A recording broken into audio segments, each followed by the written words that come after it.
The story you are about to see is real and deeply concerns every American.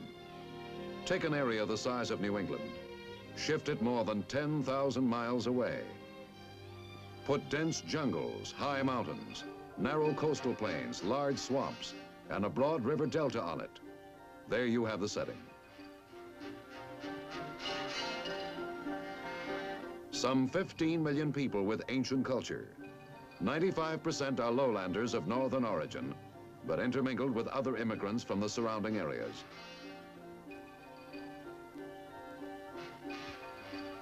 And the balance, highlanders of confused racial mixtures.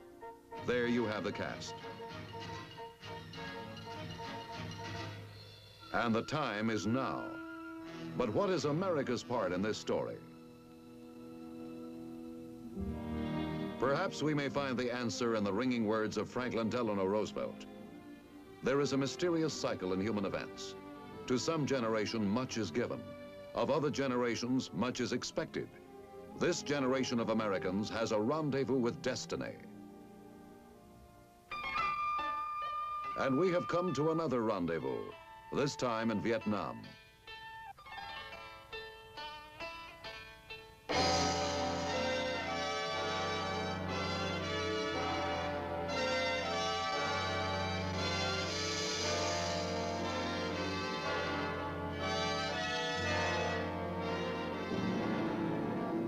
The origin of this rendezvous is complex.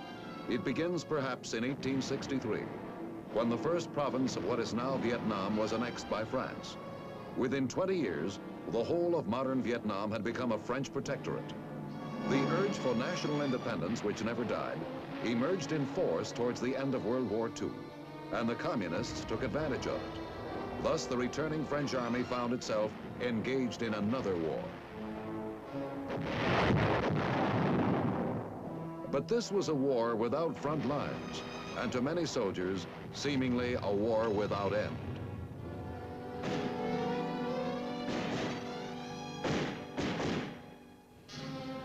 But on May 7th, 1954, with the fall of Dien Bien Phu, the so-called Indochina War did come to an end, a termination which left the new nation divided between a communist North and an anti-communist South.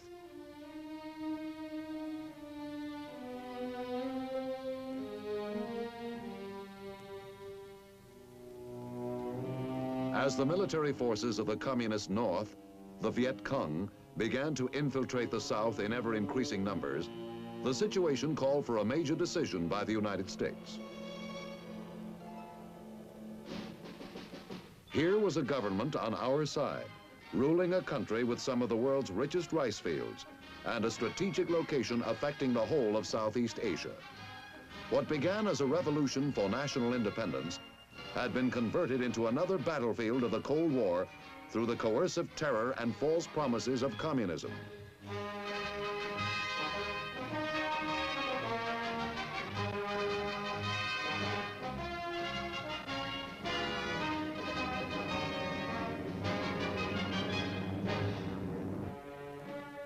(1961) was the critical year, and our decision was that the anti-communist portion of Vietnam must get our full support. And so we came to Vietnam, Americans from the Army, the Air Force, the Navy, the Marine Corps, and civilians too, to advise and assist the government of South Vietnam. We face a rugged environment harboring an invisible enemy. Swamps, mountain, and jungle provide the communist with an almost impregnable fortress. The native population, persuaded by false promises or stricken with terror, becomes the enemy's human shield. And too often, the stolen fruits of their hard labor become the enemy's principal line of supply.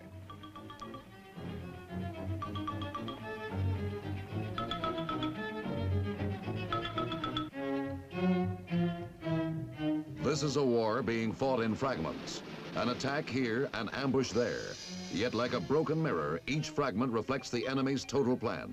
A war fought in the territory of our friends, the Vietnamese, with supplies and conscripts drawn from their own people to last as long as necessary to exhaust them from within. And then, when the time is right, a massive assault from without to furnish the coup de grace. What we are trying to do here is wrest back the initiative from the enemy. We must teach the Vietnamese to out-guerrilla the guerrillas.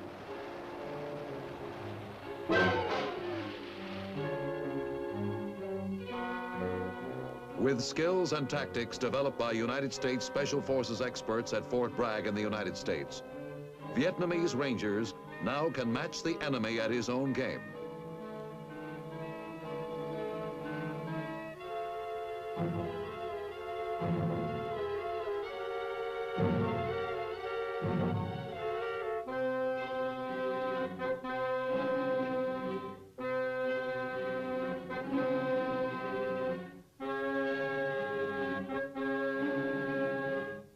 Guerrilla warfare in terrain like this creates an enormous problem of communication. We are training the Vietnamese Signal Corps and equipping them with modern instruments, making it possible to maintain constant liaison between operating units and command posts.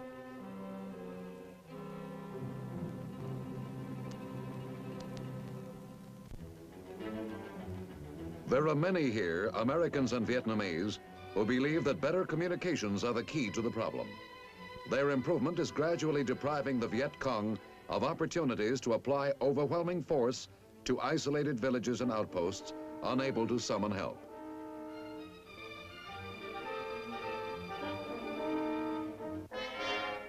Half a dozen of these small hamlets make up a strategic village, each of which will soon be equipped with its own two-way radio facilities. Improved communications are thus an important part of the plan to make every Vietnamese hamlet and village strategic. And by strategic, they mean capable of resisting armed attack.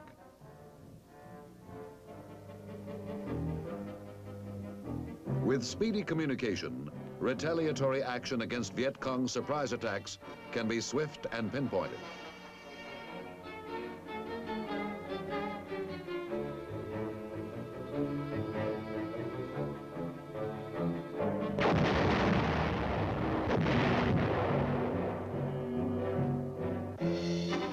Tanks are at present of only limited usefulness in Vietnam, but their presence helps keep roads open and provides protection for convoys.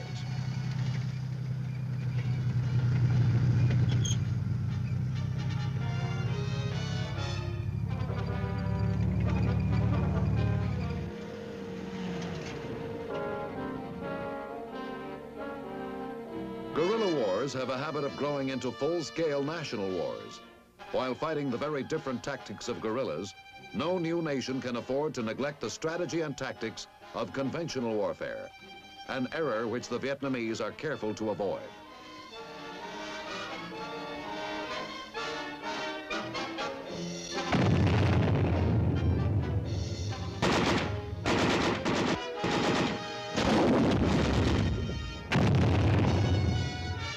The moment conventional science and tactics are neglected, guerrillas with foreign-based communist sources of supply are quick to convert to full-scale modern warfare. To prevent this, the Vietnamese, with American advice and equipment, maintain a well-trained, well-equipped conventional force while dealing with the immediate problem of the elusive jungle-based guerrilla.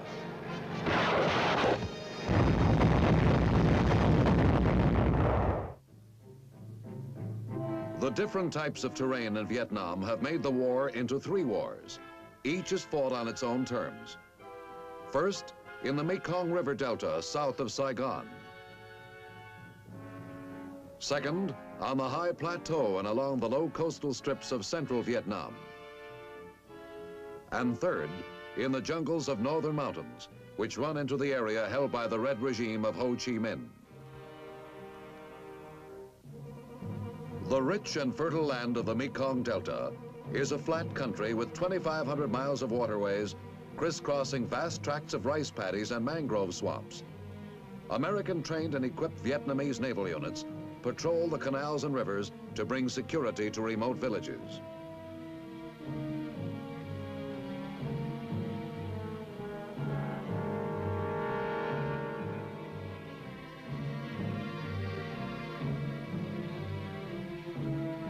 On broader waterways, larger and faster vessels are employed for such duty.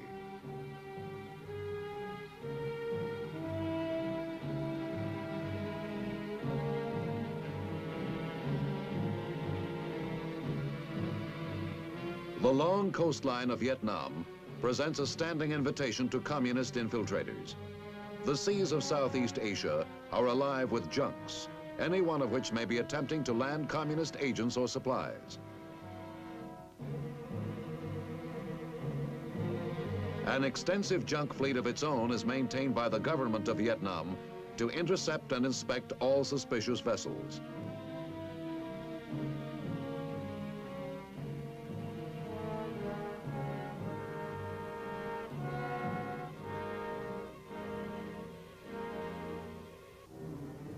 The Vietnamese Navy, though small, is also equipped with fast, modern naval vessels manned by well-trained crews.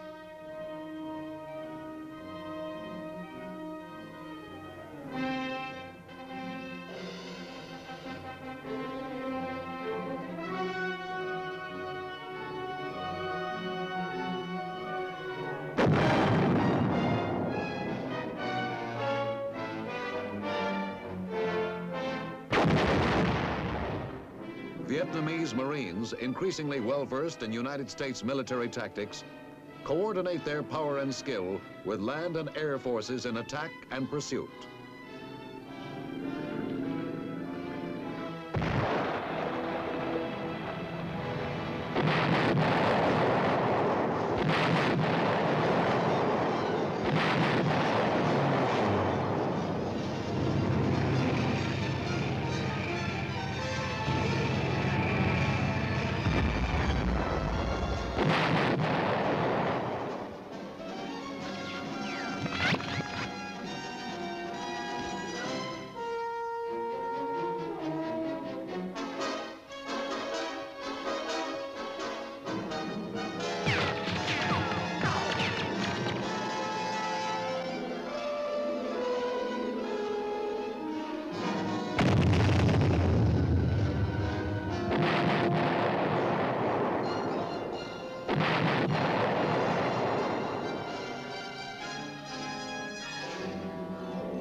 The Vietnamese Air Force has been built up into sizable strength with American aid.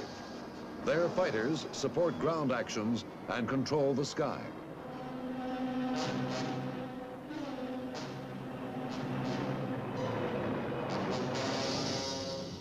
Their transport craft drop troops and supplies to keep the Viet Cong on the run, to trap them in a net.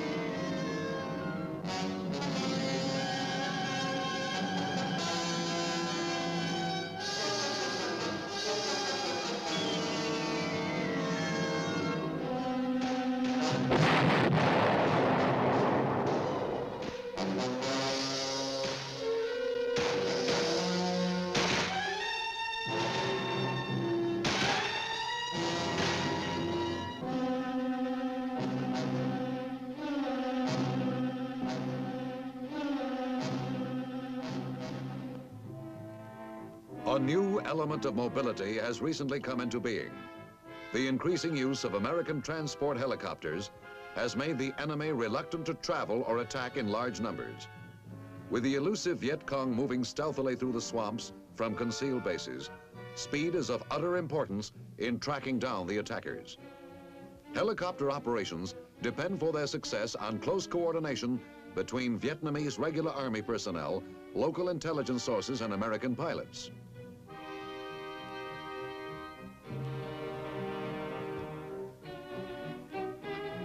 American pilots and helicopters came into use in Vietnam as one part of the response to the hit-and-run tactics employed by guerrillas. The Americans' mission is not a combat mission, but one of transporting officers and fighting men of the Vietnamese army to places of sudden emergency.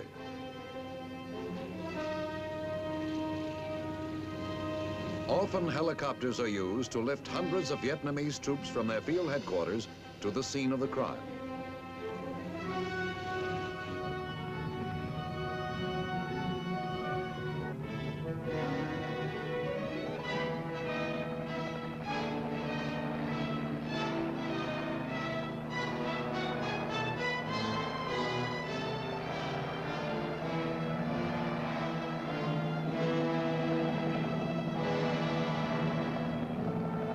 It is often a hazardous form of flying, but if remote villages are to be protected from guerrilla terrorists, it's a job which must be done.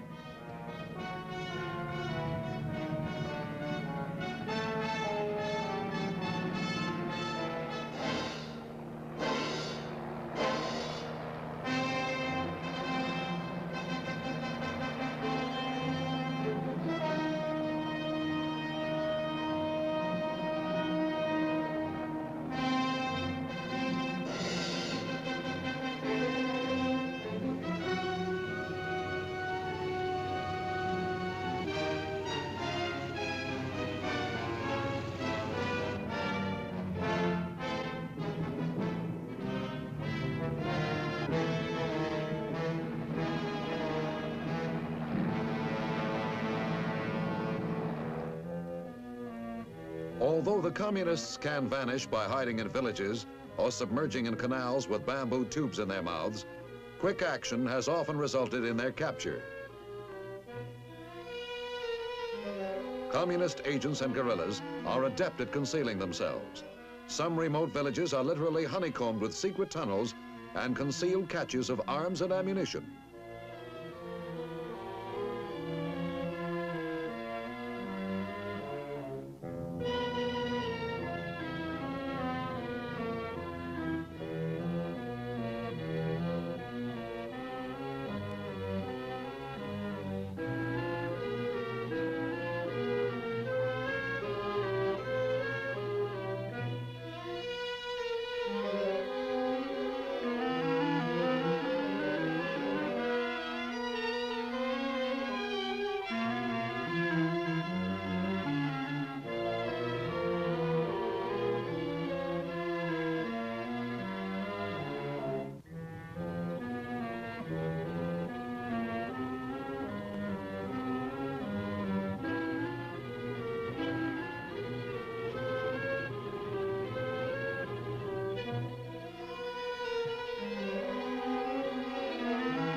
A thorough search may require many hours of careful detective work, with something new turning up every minute.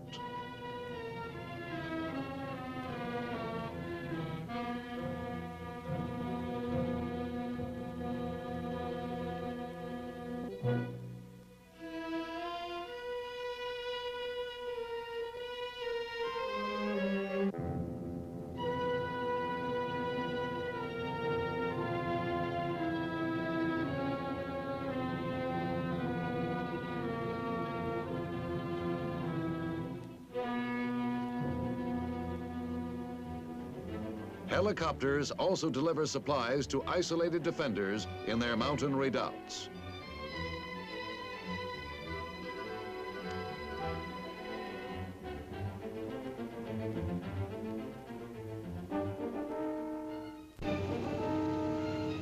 The helicopter makes possible the frequent rotation of men stationed in remote areas.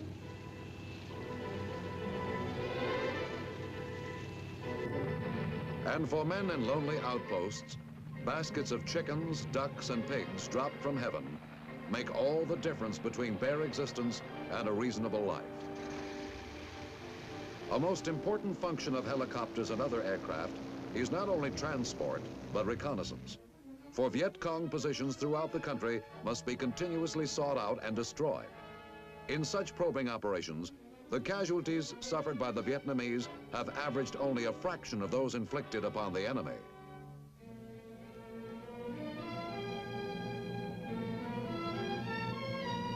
As one American advisor has said, everywhere in Vietnam, the main problem is mobility.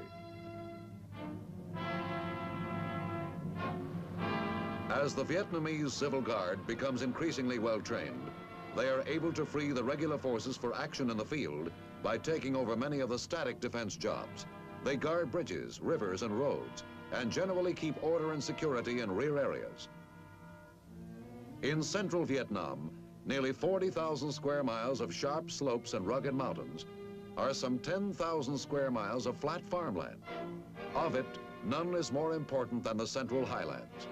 The communist General Giap has said, to seize and control the highlands is to solve the whole problem of South Vietnam. It is a region which has been the object of the furious and incessant communist attacks. Today, however, American help in planning Vietnamese counteroffensives and an intensive program of psychological warfare to win the peasants has begun to slow the communist momentum. Americans are teaching both Vietnamese soldiers and volunteers from the villages techniques for patrolling surrounding jungles, flushing out the Viet Cong guerrillas before they can mount an attack.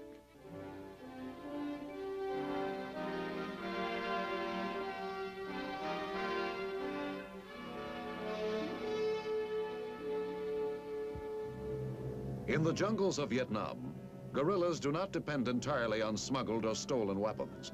Using local materials and primitive traps, they can make life extremely dangerous for the unwary traveler.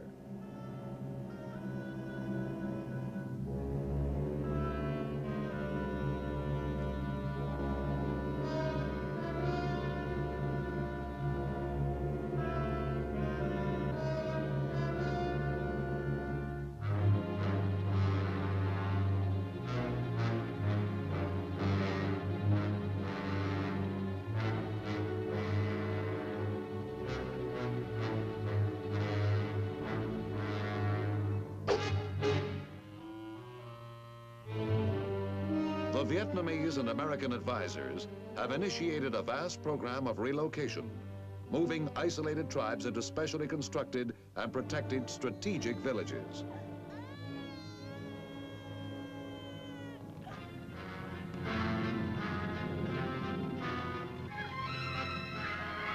The arguments are strong enough, for the defenseless fall easy prey to communist terrorism. In the strategic villages, houses are enclosed by bamboo spikes, and fields are cultivated under the protective eyes of armed colleagues. Such methods deter the communists from attack and make infiltration extremely difficult. These newcomers are being trained by teams of Vietnamese and Americans, both military and civilian, to both rule and defend themselves. As the word spreads, thousands of these mountain people come down voluntarily. They burn their old houses and bring with them their livestock and personal belongings because they are tired of Viet Cong extortion.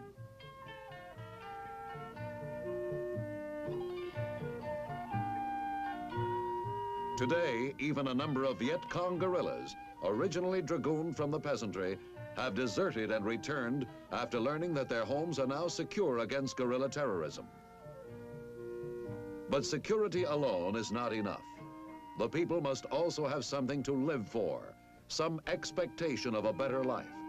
So American advisors and the American-trained Vietnamese civic action teams are also involved in teaching such matters as hygiene and providing basic medical care.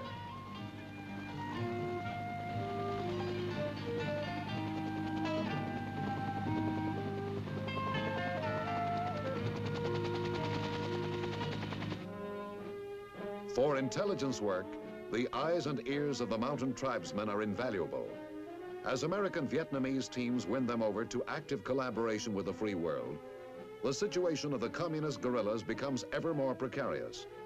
Our largest effort, however, remains the technical military advice we give to troops in the field and to the faculty and students of Vietnam's excellent military schools and training centers.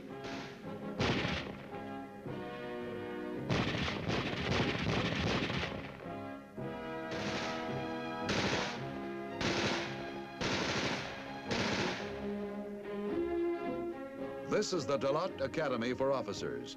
In its 4-year course, the cadets learn not only tactics, but also science, mathematics, and the humanities. The Nha Trang Naval Center, the fountainhead of the future Vietnamese Navy.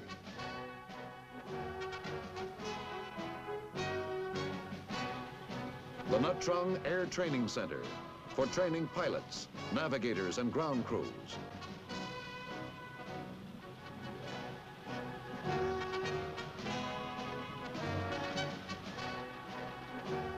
The High Command and General Staff College for senior officers.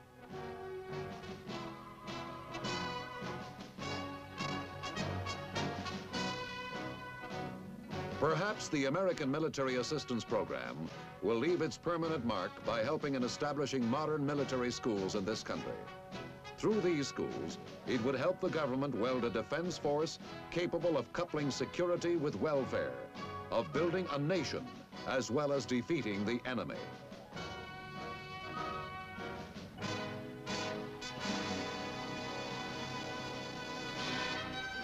What leads us to our rendezvous with destiny in Vietnam is our deep concern with friendly nations everywhere, whenever they face communist subversion and aggression.